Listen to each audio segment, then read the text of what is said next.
Hi everybody, welcome back. Hope you're all keeping well. This week we're going to be looking at baseboard joins, the track joins across baseboards, and we're going to be using some of these DCC concept sleepers. So give me a thumbs up, subscribe if you're new here, let's get stuck into it. As you can see here now, we have our baseboard joint, we have our track going across it.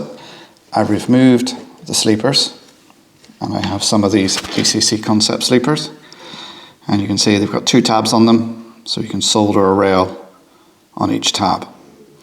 Now if you look at these, I'm not sure the camera will pick this up, but these are slightly thinner than the track, just by a fraction of a mil.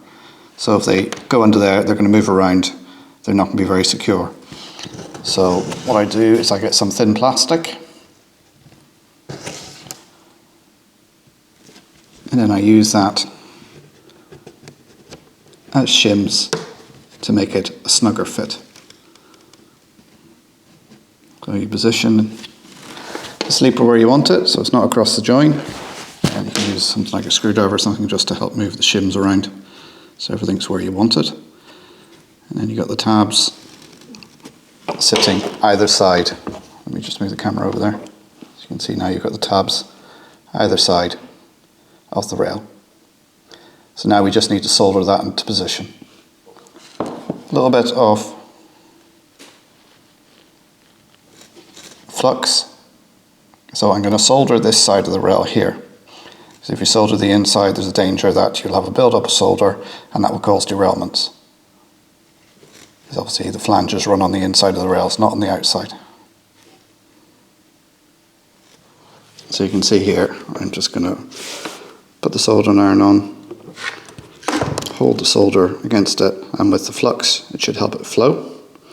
Do this in a well ventilated area, as the solder can be quite toxic. I'm using a lead tin mixture here. And when it's ready to melt,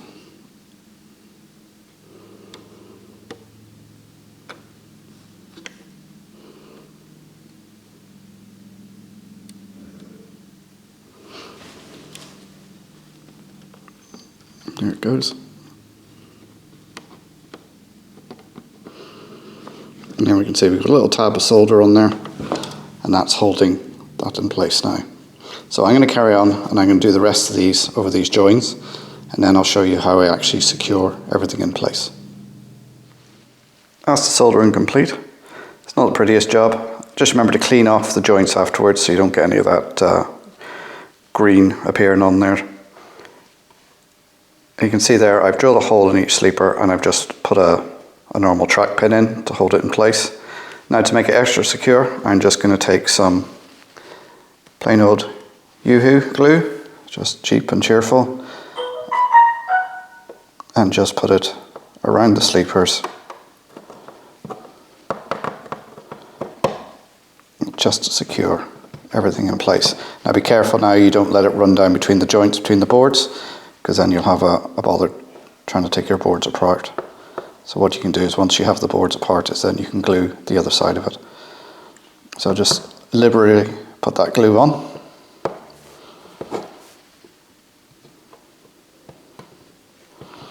And then don't forget to clean the rails off afterwards.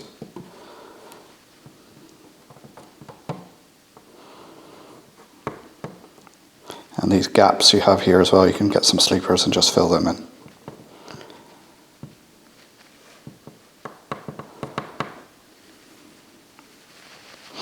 So leave that to dry.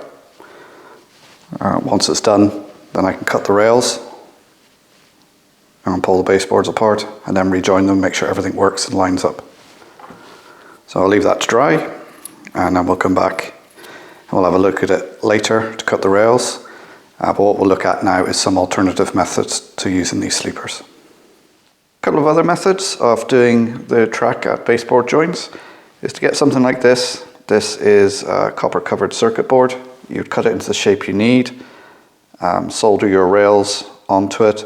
Make sure you cut a section between the rails, because this is a conductive surface, so if you don't do that you'll cause a short circuit and your trains won't run. I'll stick a picture in so you can see what this looks like. Other method to use is just to use a screw. Normally you'd use a brass screw, So you'd screw that into the baseboard to it's the same height as the rail, then solder the rail to the top of the screw. I'll find a picture and stick it in so you can see what I'm on about. There you can see now the rails are all held in place. They're all glued nice and firmly, the sleepers, so they shouldn't move anywhere. So the next job is to cut the rails, but I'm going to leave that to the next video because I want to do a little bit more work on the baseboard joints and I want to show you that as well. So we'll leave that to the next video. So there's the first bit on track joins across baseboards. As I will be doing more in the next video because there's more work I want to do on the baseboard itself, so I want to take you guys along with me so you can see it. Scrolling down here now will be my channel members and patrons. Big thank you for their support. Couldn't do this without them. If you'd like to become a channel member, hit the join button or there's a link to Patreon down below. As always, don't forget me the old thumbs up and subscribe if you're new here. Got any questions or comments or feedback, put it down below. Love hearing from you guys. There'll be a video here and the old subscribe button if you want to hit that. And as always, thanks for watching. I'll see you next time. Bye for now.